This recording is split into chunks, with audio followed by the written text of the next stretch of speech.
함께 나는 히브리서 2장 18절부터 24절에 있는 말씀으로 반드시 기억하고 준비할 것, 이런 제목으로 은혜를 나누려고 합니다.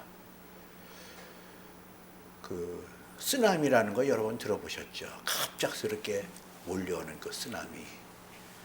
근데 역사상 가장 끔찍한 그 쓰나미가 2004년 12월 26일 태국에서 있었어요. 성탄절 휴가를 맡은 많은 그 여행객이 태국의 서부에 있지 않은 해수욕장에서 즐기고 있었어요. 그날따라 날씨는 청명했고 하늘에는 갈매기들이 끼룩거리며 날아가고, 그런데 이상한 현상은 예전에 볼 수 없이 해변에 바다가 한 100m 정도 이렇게 밀려가면서 갯벌이 나타나고, 그 신기한 것을 보면서 사람들이 아주 그렇게 상쾌한 연휴를 즐기고 있었거든요. 근데 그때에 그렇게 사람들이 평화롭고 즐겁고 쾌활하게 그 휴가를 즐기면서 있을 때에 그 태국 서부에서 약 한 100km 떨어진 인도네시아 수마트라 섬에서 지진 9.1에서 9.3 정도의 진도인 지진이 일어났어요.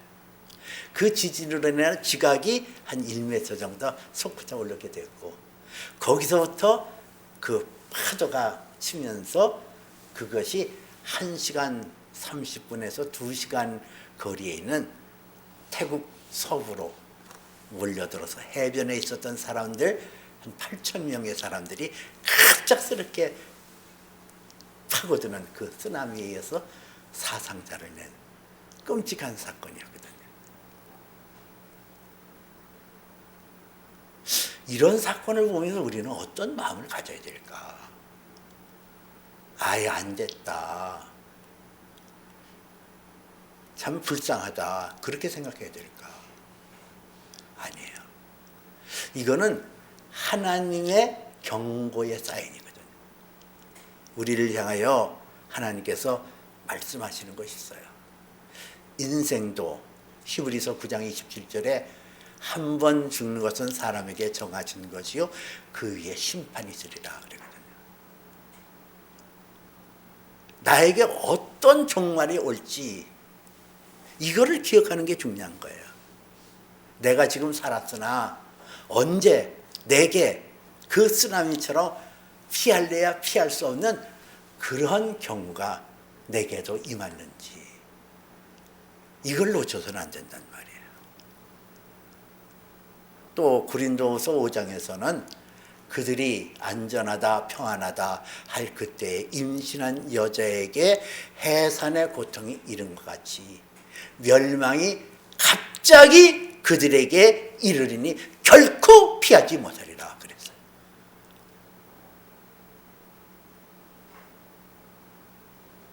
결코 피하지 못하리라.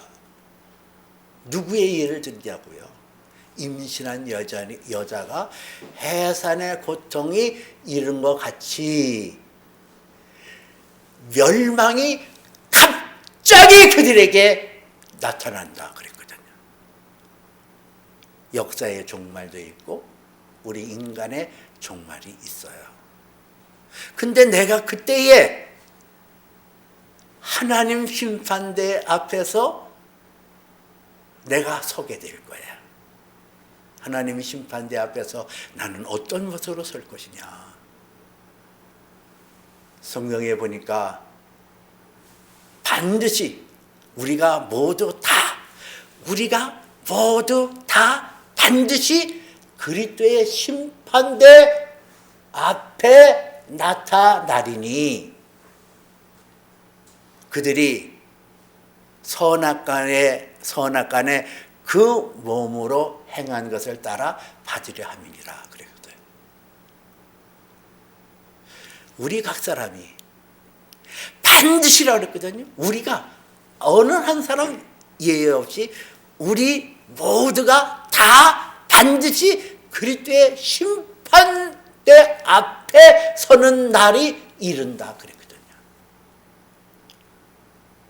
그래서 우리가 몸으로 행했던 모든 것이 다 나타나서 거기에 대해서 하나님의 심판을 받을 것이다. 그렇게 얘기를 해요. 여러분, 사람의 영혼은 모든 것을 기억해요. 의식을 갖고 있는 순간서부터 의식이 없는 순간에도 눈으로 보고 귀로 듣고 감각하고 이런 생각과 이런 것이 하나도 남김없이 다 기록된단 말이에요. 이런 것이 완벽하게 드러난 날이 심판의 날이에요. 여기서 벗어날 사람은 아무도 없거든요. 변명할 수도 없어요. 내가 하나님 앞에 드러날 때 그때 나타나는 것은 하나님은 그런 뭘 보느냐. 하나님께서 우리에게 말씀하시기를 내가 거룩하니 너희도 거룩하라. 내가 온전하니 너희도 온전하라. 하나님이 기준이에요. 하나님의 기준에서 너희가 나의 온전함에 미치지 못했다. 내 거룩함에 미치지 못했다. 자, 이거 입이 막 확 닫히는 거 아니에요. 아니, 사람을 가지고 하나님 잣대로 하나님처럼 거룩하라니요.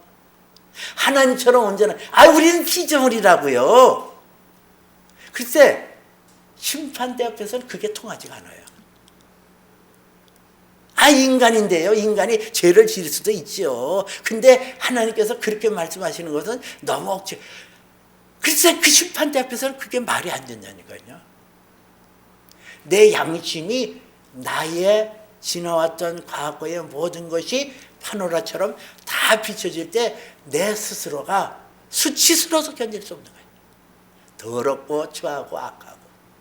이것이 하나님의 그 불꽃 같은 눈에 비치는 나의 실존이 드러나면서 견딜 수 없는 수치감, 견딜 수 없는 두려움이 있는 거예요. 이게 심판대 앞에. 우리가 반드시 기억해야 될 것은 그 심판대 앞에 서는 날이 온다. 그 심판대 앞에서는 나는 나를 변할 수 없고 빠져나갈 구멍도 없고 어느 곳으로도 피할 수 없는 그 심판대 앞에 저와 여러분이 반드시 서는 날이 온다는 것을 우리가 기억을 해야 돼요. 오늘 성경에서는 우리가 함께 읽은 이 히브리서 12장 18절부터 24절에 있는 말씀은 시온산과 시내산을 대비해서 얘기하고 있거든요. 18절서부터 21절까지는 시내산에서 벌어지는 사건을 얘기하고 있어요. 이 사건에 대해서는 출애굽기 19장서부터 24장에서 애굽에서 출발해서 나온 애굽의 그 종살이하던 곳에서 이끌어냈던 그 이스라엘 백성들의 지도자 모세가 광야에서 시내산으로 부름을 받아요. 근데 시내산에 왜 부름을 받냐? 하나님의 말씀이 적힌 율법과 십계명을 주려고. 근데 거기서 그 출애굽기에서 나타나는 현상이 오늘도 이렇게 보여지고 있어요. 그 현상이 빽빽한 구름, 우레와 번개와 그리고 나팔 소리와 진동과 이런 것이 나타난다고 그랬거든요. 빽빽한 구름, 흑암. 근데 그 하나님 앞으로 부르심을 받은 모세라도 두려워서 어찌할 바를 몰랐고 그 현상을 바라봤던 이스라엘 모든 백성들은 우리에게 하나님께서 친히 말씀하지 말게 하옵소서. 우리가 죽을까 하나이다. 그래서 그 두려움에 빠져서 막 울부짖는 그런 모습이 나타나고 있어요. 시내산. 시내산은 율법을 대표합니다. 그 율법 아래 있는 인생들이 얼마나 두렵고 떨리는 것을 우리에게 보여줘요. 두렵고 떨리고 하나님의 심판대 앞에 선 인간들, 하나님의 심판대 앞에서 영원히 멸망할 수밖에 없는 인생들의 모습 보여주고 있어요. 조나단 에드워드라는 분이 미국의 영성가였던 설교자가 1741년 7월 8일 코네티컷주 엠필드에서 Sinners in the hands of an angry God이라는 설교를 했어요. 하나님의 진노아래 있는 인간들, 하나님의 진노아래 있는 시너 죄인들, 이런 내용이에요. 이것은 신명기에 나와 있는 말씀을 근거로 했어요. 저들이 실족할 때 내가 저들을 징벌하리라 하는 그 말씀을 근거로 해서 마지막 심판대에 대한 이야기를 설교했거든요. 조나단 에드워드 목사가. 그는 거기서 그렇게 얘기를 했습니다. 여러분, 우리 인간은 하나님의 진노 아래 있습니다. 미끄러운 길에서 순간적으로 삐끗하면 쓰러지고 넘어지는 그런 환경들, 그리고 마치도 밑에는 활활 타오르는 지옥불이 있는데 거기에 거미줄에 매달려있는 거미같이 우리는 언제 멸망으로 빠질 수밖에 없는 그런 존재들입니다. 여러분, 우리가 여기서 하나님의 진노 아래에서 피할 수 있는 것은 우리의 하나님의 은혜를 받아야 됩니다. 그리고 설교를 했어요. 얼마나 강렬하게 그 마지막 때 심판 때에 벌어질 것을 리얼하고 아주 세세하게 그것을 설교했던지, 사람들이 그 설교를 듣고 울부짖으면서 우리가 어찌하여야 구원을 받을 수 있겠나이까, 우리가 어찌하여야 여기서 벗어날 수 있겠나이까, 그랬던 그 회개가 터지고 울부짖는 울음소리가 퍼졌던 그런 엠필드에서 영적 사건이 일어났어요. 여러분, 우리가 기억해야 될 것이 있어요. 우리가 기억해야 될 것이 있어요. 반드시 하나님 심판대 앞에 서는 날이 온다. 내가 그 서는 날 나는 무엇을 준비할 것이냐, 나는 그날 두렵고 떨리는 그날에 나는 무엇을 준비할 것이냐, 무엇을 가져야 될 것이냐, 무엇으로 나는 무기 삼고 그 진노의 때, 심판의 때를 벗어날 수 있을 것인가, 이거를 기억해야 된다는 거예요. 여러분은 무엇을 준비하고 있나요? 심판의 때는 가까우는데 인생이 그렇게 길지 않아요. 나도 어쩌다 보니까 이 나이까지 왔어요. 순간순간이에요. 지나왔던 과거를 돌아보면 다 순간들이에요. 나도 주님 앞에 갈 날이 너무나 가까웠음을 믿어요. 두렵고 떨림으로 너희를 구원을 이루라. 나도 하나님 심판대 앞에 서는 날이 온다. 나도 두렵고 떨리는 그때가 내게도 다가온다. 나는 어찌할 것이냐. 그 두렵고 떨리는 날 내 스스로 나는 변호할 수 없고 내 스스로 나를 하나님 앞에 옹호할 수 없는 그 진노의 그 자리에 내가 반드시 서게 되어질 텐데 나는 어찌할까? 나는 어찌할까? 요즘 저의 기도 속에 그것이 많이 배어들어 있어요. 나는 어찌할까? 하나님의 심판대 앞에서 나는 무엇을 준비할까? 하나님의 심판대 앞에서 나는 가져야 될 것이 무엇이냐? 심판대 앞에서 은금이 무슨 소용이 있으며, 심판대 앞에서 나의 명예가 무슨 소용이 있으며, 나의 건강이 무슨 소용이 있으며, 나의 학식과 지식이 무슨 소용이 있어요?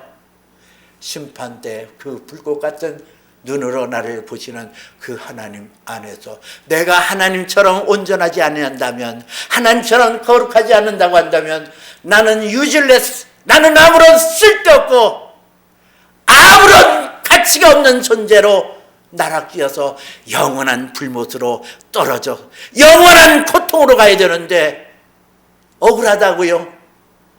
아니, 하나님 기준이 하나님께 있으면 어떻게 해요? 나는 피조물인데요. 하나님처럼 거룩함을 요구하면 어떻게 해요? 하나님처럼 온전함을 요구하면 나는 어떻게 해요? 그렇게 울부짖는다 할지라도 아무 소용이 없어요. 지옥에 울부짖으면 억울한 사람들이에요. 억울한 거예요. 분한 거예요. 서글픈 거예요. 왜요? 하나님은 해도 너무한다. 하나님은 해도 너무해.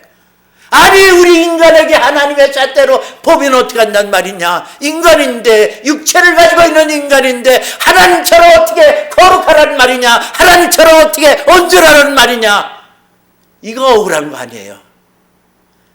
아니, 하나님의 잣대로 내가 거룩하니 너희도 거룩하라. 내가 온전하니 너희도 온전하라. 근데 너희가 온전했냐? 너희가 거룩했냐? 이래가지고 얘기를 하는데, 그래서 하나님의 잣대에 의해서 내가 멸망받아 지옥에 떨어졌는데 이것처럼 억울한 게 어디 있어요? 안 억울해요? 이것처럼 복장이 터지는 게 어디 있어요? 이것처럼 고통스러운 게 어디 있어요? 해도 너무하잖아요. 해도 내가 하나님처럼 어떻게 온전해요? 내가 하나님처럼 어떻게 거룩해요? 나는 할 수 없는 것을 왜 나에게 그것을 짐지어서 나로 하여금 이 고통과 이 멸망에 나를 떨어뜨려요? 하나님 앞에 울부짖어 기도해요. 울부짖어 항의한다 할지라도 아무런 소용이 없는, 슬프고 슬프던 그 심판대 앞에 나는 어떤 모습으로 서야 될까? 어떤 모습으로 나는 그 심판대 앞에 설 것이냐? 오늘 성경에서 그것을 얘기하고 있거든요. 18절서부터 21절에 너희들이라는 수신자가 나와요. 이 말씀을 듣는 유대인뿐만 아니라 오늘 이 말씀을 듣는 우리예요. 그리고 22절서부터 24절에도 너희들이라는 단어가 나와요. 근데 여기서 18절서부터 21절에 있는 너희들과 22절서부터 24절에 있는 너희들하는 것은 천지 차이로 달라요. 앞에 있는 너희들은 율법의 그늘 가운데 두려움에 떨며 살았던 인생을 말한다고 한다면, 22절서부터 24절에 있는 너희들이라는 것은 시온산에 거하는 하나님의 영광에 거하는 것. 이 시온이라는 원래 뜻은 요새라는 히브리 말이에요. 요새. 이 요새 되신 예수, 나의 피난처 되신 예수, 나의 생명의 주 되신 예수, 그 안에 있어서 하늘의 영광을 누릴 수 있고 만만 천사들이 있는 그곳, 하나님의 인재가 있는 영광스러운 그곳이 있는 그 천성을 바라보고 살아가는 그 사람들이 바로 너희들이라는 거예요. 예수 안에 있는 사람. 다른 것은 없어요. 우리가 육체로 있을 때 우리가 반드시 준비해야 될 것이 있어요. 우리가 육체로 있을 때 반드시 우리가 기억하고 준비해야 될 것은 내 안에 예수의 피를 적시는 거예요. 예수의 피. 예수의 피. 예수의 생명. 예수님께서 요한복음을 통해서 말씀하신 것이었어요. 내 말을 듣고 나를 보내신 이를 믿는 자는 영생을 얻었고 심판에 이르지 아니하느니 사망에서 옮겨 생명으로 옮겼다. 그렇게 얘기하고 있어요.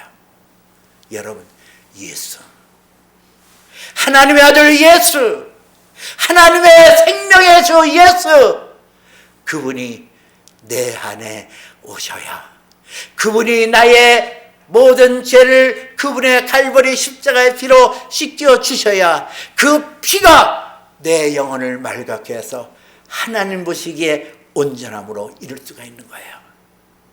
임퓨테이션이라는 단어가 있어요. 이건 전가시킨다는 거거든요. 예수 그리스도의 의가 나를 뒤엎고, 예수의 온전함이 나를 뒤엎고, 예수의 거룩함이 나를 뒤엎어서 하나님의 심판대 앞에 설 때에 오직 예수의 피와 예수의 공로로 나는 죄인으로 하나님 앞에 드러나는 것이 아니라 하나님 보시기에 아름다운 의인으로, 하나님 보시기에 온전한 자로 내가 드러나게 되어진다는 거예요. 다른 것은 잊어버려도 괜찮아요. 몰라도 괜찮아요. 그러나 반드시 우리가 기억해야 될 것은 나는 죽는다. 나는 하나님 심판대 앞에 서는 날이 온다. 그 서는 날 나는 무엇을 준비할 것이냐? 나는 예수의 피를 준비하리라.